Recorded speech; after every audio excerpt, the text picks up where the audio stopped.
Olá!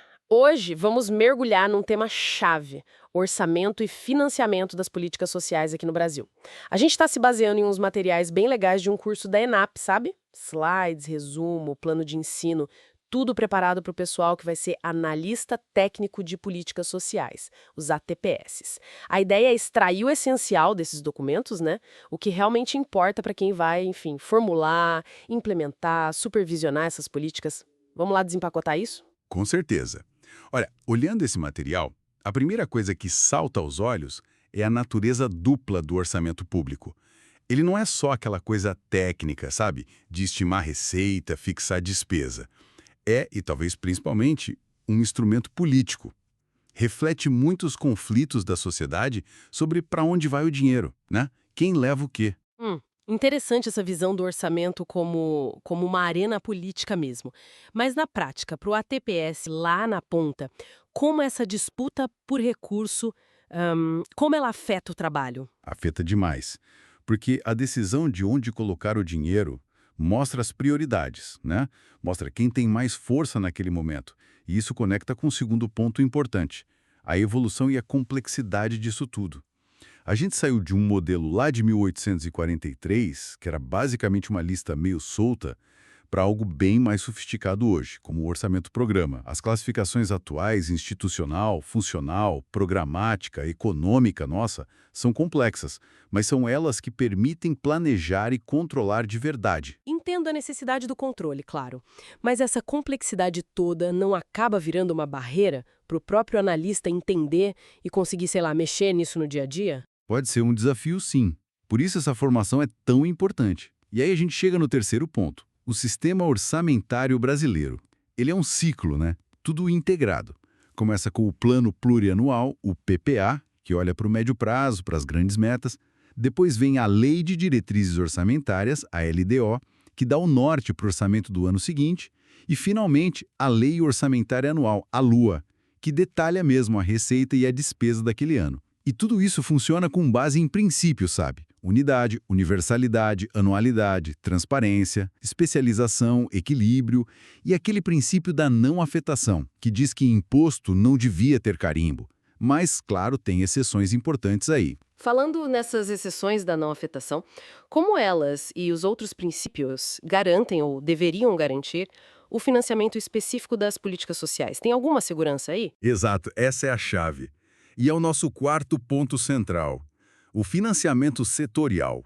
As áreas grandes, tipo saúde, educação, assistência social, previdência, trabalho, cada uma tem seu jeito de se financiar. Geralmente combina recurso das três esferas, federal, estadual, municipal, e tem as vinculações constitucionais muito importantes. Aqueles mínimos para saúde, educação, ligados à receita, sabe? E também os fundos específicos, como o Fundeb para educação, o Fundo Nacional de Saúde, o FINAS da assistência, o FAT para o trabalhador, e as contribuições sociais para a Seguridade. É uma arquitetura complexa. Nossa, entender essa arquitetura toda parece ser o básico do básico para um ATPS começar, né? Saber de onde vem o dinheiro é fundamental para poder pensar em como usar bem, de forma justa, eficaz, para fazer a política chegar em quem precisa, é transformar o plano em algo real. Precisamente. E aí, pensando na carreira desse pessoal que está se formando, tem três coisas aqui que são fascinantes e super práticas que eles precisam dominar. Primeiro, saber navegar na política orçamentária. Isso é mais que técnica, é entender a briga por verba, a influência das emendas parlamentares, que cresceu muito, especialmente as impositivas, né? Aquelas que o governo tem que executar, o que diminui a margem do gestor. E como as regras fiscais, tipo o LRF, o novo arcabouço fiscal, impactam tudo. Quer dizer, não é só saber a regra do jogo, tem que entender o jogo político também. Mas como equilibrar essa pressão, tipo das emendas, com a necessidade de critérios técnicos, de equidade na hora de distribuir o recurso social? Esse é o desafio diário da gestão, né? O segundo ponto crucial é dominar as transferências de recursos. Tem que conhecer os tipos as obrigatórias, tipo SUS, SUAS, e as voluntárias, que rolam via convênio, contrato de repasse, e os instrumentos para formalizar isso, usando o Transferigov, por exemplo. Isso é vital. Muita política acontece lá no município, no estado, de forma descentralizada. Imagina um dinheiro importante parado por um probleminha burocrático num convênio. Dominar isso evita gargalo. Faz todo sentido. A execução lá na ponta depende totalmente dessa engrenagem de repasse funcionando direitinho. E qual seria o terceiro ponto? O terceiro é pegar o jeito dos sistemas estruturantes do governo. São as ferramentas de trabalho mesmo. O CIOP, para planejar e fazer a proposta orçamentária, o CIAF, para registrar a execução, a parte financeira, contábil, e o próprio Transferegov, para gerenciar as transferências voluntárias. Dominar esses sistemas é chave para a gestão ser eficiente, para monitorar, para ter transparência. Então, resumindo a ópera, ter esse conhecimento de planejamento, orçamento, finanças, não é só, burocracia ou tecnicismo. É o que dá poder para o ATPS ser um agente de mudança de verdade, né? Conseguir ligar os recursos com as necessidades para fortalecer a cidadania e diminuir a desigualdade. Exatamente. Isso tudo deixa a gente com umas questões importantes para pensar, né? Para refletir. Primeira, com essas regras fiscais apertadas e a pressão por contas sustentáveis, como é que os futuros gestores podem ser criativos? Como alocar recurso para atender a demanda social que só cresce, mas fazendo isso de forma eficiente e justa? É uma tensão constante essa, né? Entre o que é necessário socialmente e o que é possível fiscalmente. Pois é, e a segunda questão? Pensando na nossa estrutura de impostos, mesmo com a reforma recente que mexeu mais no consumo, de que forma ela ainda complica um financiamento mais progressivo, mais sustentável para as políticas sociais? E quais seriam os próximos passos para alinhar melhor o jeito que a gente arrecada com a justiça social que a gente busca? Perguntas excelentes que ficam aí para a gente pensar. Entender a fundo orçamento e finanças é, sem dúvida, uma ferramenta poderosa para construir um Brasil mais justo. Bom, fechamos nossa análise por aqui hoje. Até a próxima. Olá! Hoje o nosso papo é sobre um tema-chave: planejamento, orçamento e finanças públicas. Super importante, né?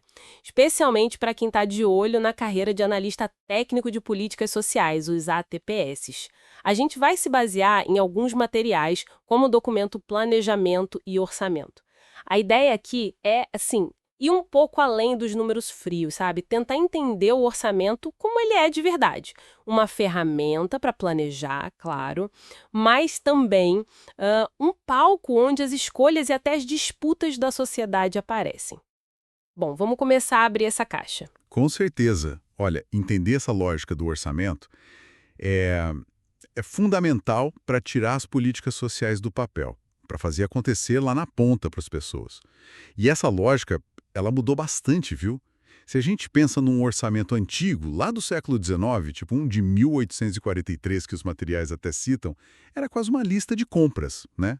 Onde gastar. Ponto. Hoje, nossa, a complexidade é bem maior. Isso já puxa nosso primeiro ponto, né? Aquela afirmação. A classificação orçamentária hoje reflete a complexidade da atuação estatal. O que isso quer dizer na prática para o dia a dia de um ATPS? Quer dizer o seguinte, o Estado hoje faz muito mais coisa, pensa bem. Saúde, educação, previdência, assistência social, é um monte de área.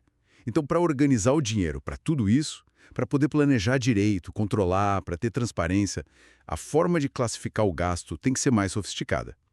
A gente superou aquele modelo antigo, o orçamento tradicional, que só queria saber quem gasta e com o quê. Foi importante, mas limitado. Agora, com o orçamento-programa, a pergunta mudou.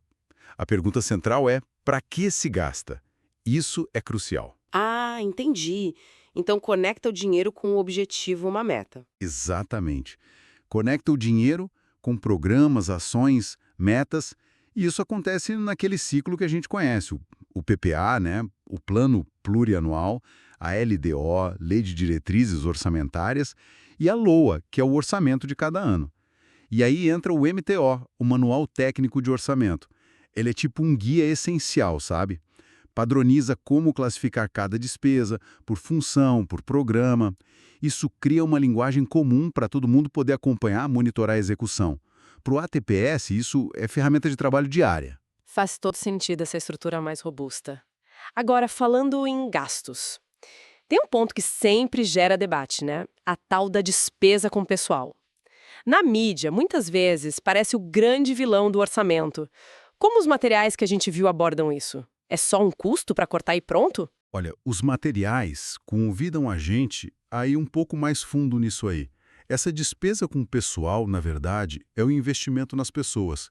São as pessoas que fazem o serviço público acontecer. Os médicos, professores, assistentes sociais. Isso, os próprios ATPS. Sem essa gente, a política social não existe, fica só no papel. É claro que a responsabilidade fiscal é super importante. Ninguém está negando isso. A Lei de Responsabilidade Fiscal, a LRF, está aí para isso. Ela coloca limites claros. O ponto de atenção é contra aquelas visões muito simplistas, sabe? Que só falam em cortar, cortar, cortar, sem pensar no impacto que isso tem na qualidade do serviço que chega lá para o cidadão, principalmente para quem mais precisa do Estado. É um equilíbrio difícil, então. Bem delicado. Achar esse ponto entre controlar as contas e garantir os direitos que estão lá na Constituição, uma atenção constante para o gestor. Uma atenção constante, com certeza. Bom, outro conceito que sempre aparece e às vezes confunde é o tal do resultado primário. E tem aquela frase, né? Tudo que não é financeiro é primário. Pode explicar um pouquinho melhor e como isso mexe com as políticas sociais? Essa frase é um jeito, digamos, direto de entender o conceito.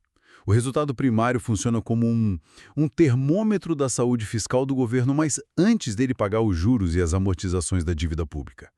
Basicamente, ele compara as receitas primárias, que são os impostos, as contribuições, taxas, enfim, o dinheiro que entra para bancar as ações mesmo do governo, com as despesas primárias. E o que são essas despesas primárias? São os gastos com o pessoal, com a manutenção da máquina pública, os investimentos e as transferências sociais, tipo Bolsa Família, benefícios previdenciários, essas coisas. O gasto com a política pública em si. E as financeiras ficam de fora. Que não é financeiro, é primário.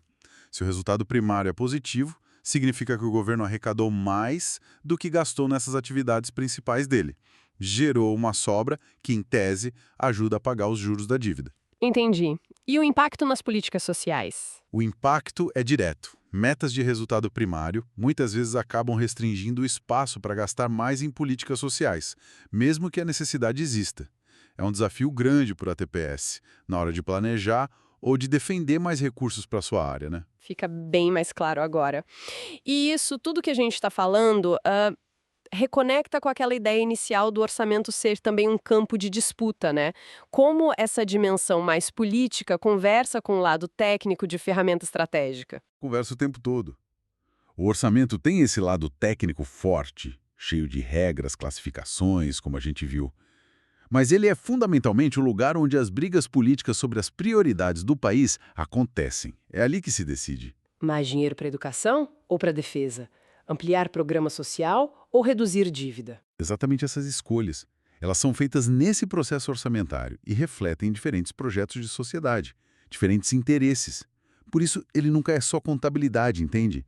É estratégia pura. E é também um instrumento poderoso de controle. Controle gerencial para ver se as metas dos programas estão sendo batidas, controle fiscal, por causa da LRF, dos limites de endividamento, das regras de restos a pagar, que são super importantes. E tem também o controle do parlamento e o controle da sociedade, o controle social. Essa dinâmica toda aparece até em coisas como as transferências voluntárias, aquele dinheiro que a União manda para os municípios para projetos específicos.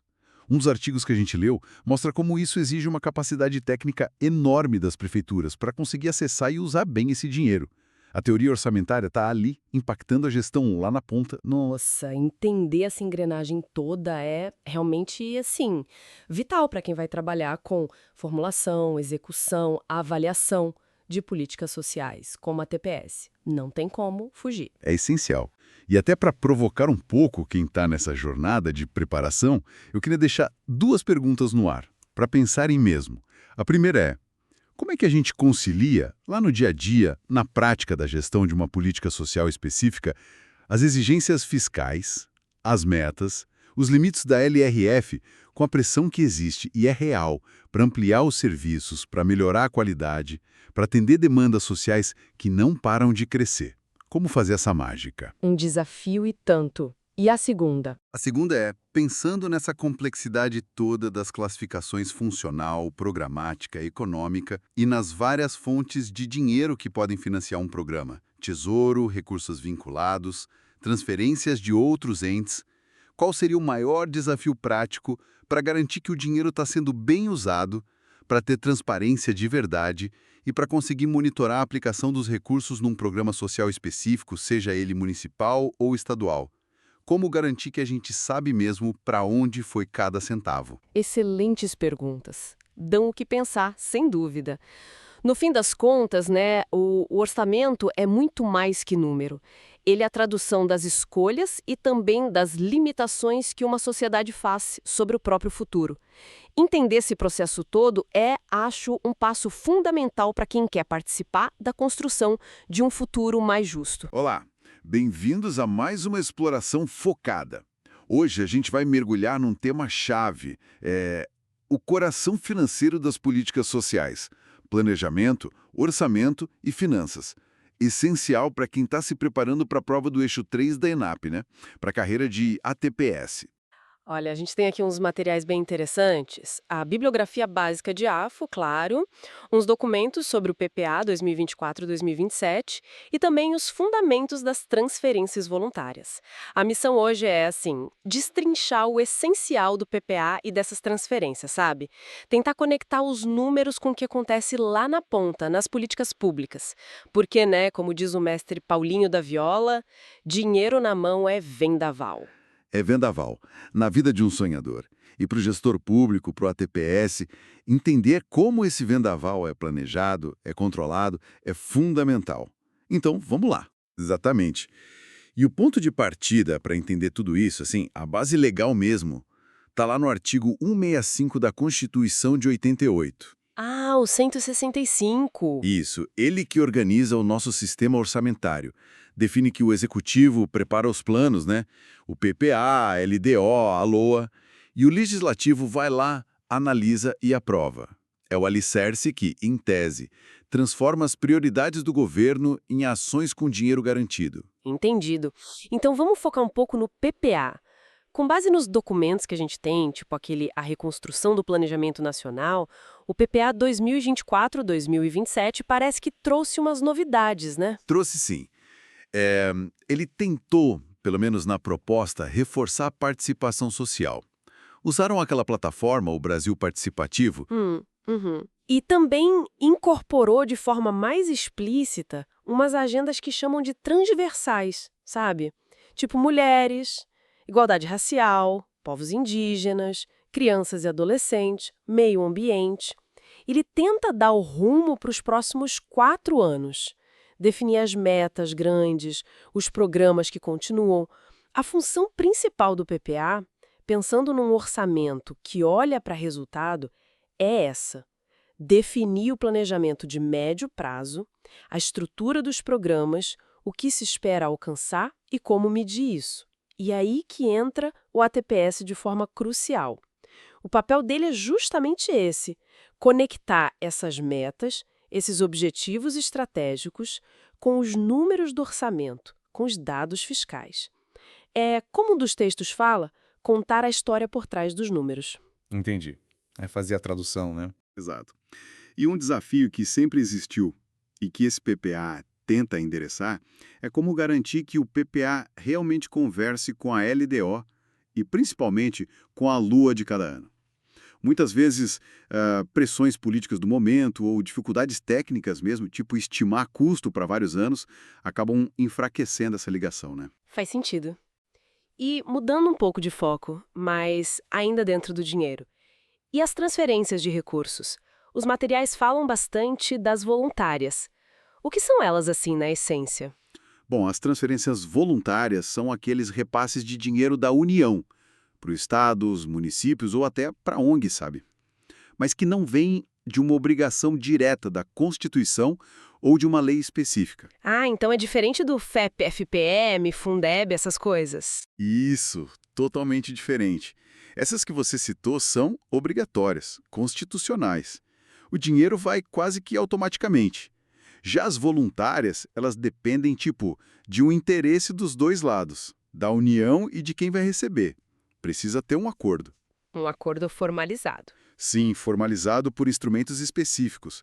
Pode ser um convênio, um contrato de repasse, que é muito comum para obras, geralmente via Caixa ou Banco do Brasil, ou então termos de fomento, termos de colaboração, que são usados para parcerias com organizações da sociedade civil, seguindo as regras do MROSC, aquela Lei 13.019 de 2014. Certo. E para receber esse dinheiro voluntário não é só querer, né? Tem regras. O artigo 25 da Lei de Responsabilidade Fiscal, a LRF, está lá para isso. Justamente, a LRF lista várias condições. O município ou estado, por exemplo, tem que estar em dia com as obrigações dele, tipo pagar INSS, FGTS, Prestar contas. isso, prestar contas de outros recursos que já recebeu antes, cumprir os limites de gastos que a própria LRF impõe como o limite de gasto com pessoal. E hoje em dia tentam organizar e dar transparência para tudo isso através da plataforma transferegov.br. Uma tentativa de centralizar, né? Porque historicamente era bem fragmentada. Entendi. Agora, essa característica de ser voluntária, ou seja, discricionária, não obrigatória, esse é um ponto bem sensível, Por quê? porque gera instabilidade. A gente viu num dos materiais o exemplo do financiamento do SUAS, o Sistema Único de Assistência Social, como a dependência desses repasses, que não são garantidos por lei, dificulta muito o planejamento dos municípios. Imagino. Como você planeja algo a longo prazo sem saber se o dinheiro vai vir ano que vem? Exatamente. Pode levar a subfinanciamento de serviços que são essenciais. Começa um programa legal num ano, mas no outro não tem garantia que vai continuar. É aí, nesse ponto de tensão entre o orçamento e a necessidade social, que a análise do ATPS se torna super importante. Para interpretar como a falta ou a chegada desse dinheiro impacta lá na ponta, para identificar onde está o gargalo, para propor talvez formas melhores de articular a União, estados e municípios. Perfeito. Então, para a gente amarrar a análise de hoje. De um lado, temos o PPA, essa bússola estratégica de médio prazo, que agora tenta ser mais participativo e incluir essas agendas transversais. Do outro, as transferências voluntárias, ferramentas importantes para fazer as políticas acontecerem de forma descentralizada, mas que, por não serem obrigatórias, exigem muita atenção na gestão, na transparência, na previsibilidade. E o ATPS está ali, no meio disso tudo, tentando conectar as pontas. Isso mesmo. E para quem está aí na reta final da preparação para a prova, acho que vale a pena pensar sobre duas questões, com base no que a gente discutiu e nos materiais. A primeira seria, pensando nessas inovações do PPA 2024-2027, como a participação social e as agendas transversais, e lembrando desse desafio histórico de conectar planejamento e orçamento no Brasil, como é que a estrutura e a governança desse PPA podem, na prática mesmo, fortalecer a ligação entre as metas de médio prazo e o dinheiro que de fato é colocado na Lua a cada ano? Boa pergunta. Desafiadora. E a segunda, explique essa natureza discricionária, não obrigatória, das transferências voluntárias. E aí, usando o conceito de execução descentralizada de políticas públicas, discuta como essa falta de obrigatoriedade legal impacta a capacidade de planejamento e a continuidade das ações lá nos municípios, por exemplo, que dependem deste dinheiro. O caso da assistência social do SUAS é um bom exemplo para pensar sobre isso. Excelentes pontos para aprofundar. Fica aí o convite para continuar nessa exploração, né, buscando entender como transformar esses números todos em impacto social de verdade. Obrigado e até a nossa próxima análise. Olá, hoje a gente vai mergulhar num tema que, olha, parece complicado, mas é fundamental. O sistema de planejamento e orçamento público aqui no Brasil. Exato. É onde se decide, basicamente, para onde vai o dinheiro dos impostos, né? Isso. Nossa conversa vai se basear em alguns materiais, apresentações, textos mais técnicos sobre o sistema. A ideia é descomplicar um pouco o PPA, a LDO, a LUA. E entender como esses instrumentos se ligam às políticas sociais, ao combate às desigualdades, que é o objetivo final, né? Perfeito. Bom, tudo começa na Constituição, artigo 165, que define 3 pilares, certo? Isso mesmo. O primeiro é o Plano Plurianual, o PPA. Pensa nele como a estratégia do governo para médio prazo. Dura 4 anos. 4 anos. Ele define as grandes diretrizes, os objetivos, as metas e, importante, de forma regionalizada. Ele é feito no primeiro ano do mandato do presidente. Ah, então ele orienta o que vem depois. Justamente. Ele é a base para as LDOs e LOAs que vêm nos anos seguintes. Estrutura os programas, como vão ser monitorados, tudo isso. Entendi. Então, se o PPA é essa visão mais ampla de 4 anos, como é que isso vira ação no ano a ano? Aí entra a LDO, imagino. Precisamente. A Lei de Diretrizes Orçamentárias, a LDO, é anual. Ela é a ponte entre o PPA e o orçamento do ano seguinte. a LOA. Faz o link. Exato. Ela define as metas e prioridades para a LOA seguir, orienta como fazer a LOA e, um ponto crucial, ela trata da política fiscal do ano. Tipo, meta de superávit, essas coisas. Isso, meta de resultado primário, por exemplo. E aí tem influência forte da Lei de Responsabilidade Fiscal, né? A LDO também fala de mudanças em impostos, avalia riscos para as contas públicas. É bem importante. E para fechar o trio vem a Lei Orçamentária Anual, a LOA, que é o orçamento propriamente dito, né? Correto.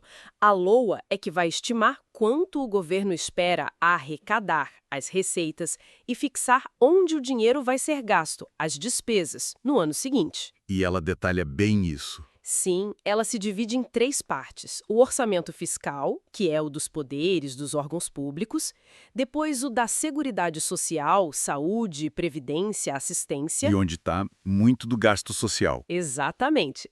E tem também o orçamento de investimento das estatais. E o ponto-chave, a LOA tem que ser compatível com o PPA e com a LDO. Não pode inventar moda sozinha. E quem faz e quem aprova. O governo, o executivo, prepara a proposta.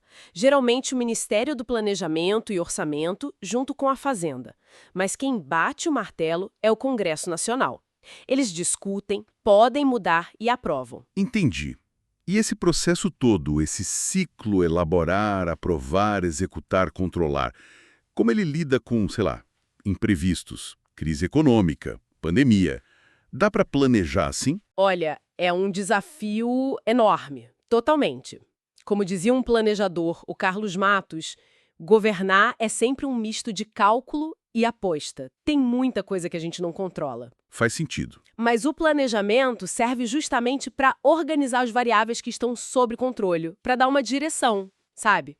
E tem outra coisa importante que o Waldavsky apontava, o tal do incrementalismo. Incrementalismo. O que é isso? É a tendência dos orçamentos não serem feitos do zero todo ano. Geralmente se pega o orçamento do ano anterior e se faz ajustes, incrementos. É mais uma evolução do que uma revolução. Ah, claro. E isso tem a ver com a rigidez do orçamento também, imagino. Porque boa parte do dinheiro já tem destino certo, né? Exato. Uma fatia enorme do orçamento é de despesas obrigatórias. Salário de servidor, aposentadoria, juros da dívida e os mínimos constitucionais, tipo saúde e educação. Que não dá para cortar, basicamente. Não sem mudar a lei ou a Constituição. Então, o espaço para decidir coisas novas, para fazer política pública diferente, fica nas chamadas despesas discricionárias.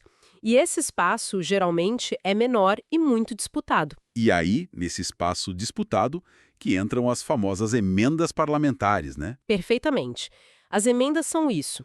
Propostas dos deputados e senadores para mudar a LOA, para direcionar dinheiro para projetos ou obras nas suas bases ou áreas que eles priorizam. E tem tipos diferentes? Tem sim. Existem as emendas individuais, que cada parlamentar tem direito a uma cota, e hoje elas são impositivas, ou seja, o governo é obrigado a pagar até um certo limite, acho que está em 2% da receita corrente líquida. Ah, é bastante dinheiro. É. E tem também as de bancada estadual, que juntam os parlamentares de um estado. Essas também são impositivas, 1% da RCL. E aquelas que deram o que falar, tipo as de relator, o orçamento secreto? Isso, as RP9, as emendas de relator. Foram muito controversas e o Supremo Tribunal Federal acabou declarando inconstitucionais. Principalmente por falta de transparência, de critério claro para distribuir o dinheiro. Entendi. E mais recentemente, teve a polêmica das transferências especiais, que chamaram de emendas PIX, e também as de comissão, RP8. Ambas tiveram a execução suspensa pelo STF, agora em 2024. O volume de emendas cresceu demais, virou uma ferramenta-chave na negociação política, no que chamam de presidencialismo de coalizão. Faz todo sentido. Então, para a gente amarrar aqui, PPA, LDO, LOA. É um sistema todo conectado que define o caminho do dinheiro público. É o sistema nervoso central das finanças do governo, pode-se dizer. Entender como essa engrenagem funciona, incluindo o papel crescente e, polêmico das emendas, é muito importante. Porque, no fim das contas, é isso que define se vai ter verba para a escola funcionar, para o posto de saúde atender, para o programa social continuar, para consertar a estrada. Afeta a vida de todo mundo. Exato. Afeta diretamente a capacidade do Estado de fazer as políticas acontecerem e, voltando lá no começo, de tentar reduzir as desigualdades. Certo. E isso deixa uma pergunta no ar, né? Com essa força toda das emendas e, ao mesmo tempo, tanto controle e questionamento sobre elas, como vai ser o equilíbrio futuro? Entre o planejamento que vem do governo e essa capacidade do Congresso de puxar recursos para a ponta.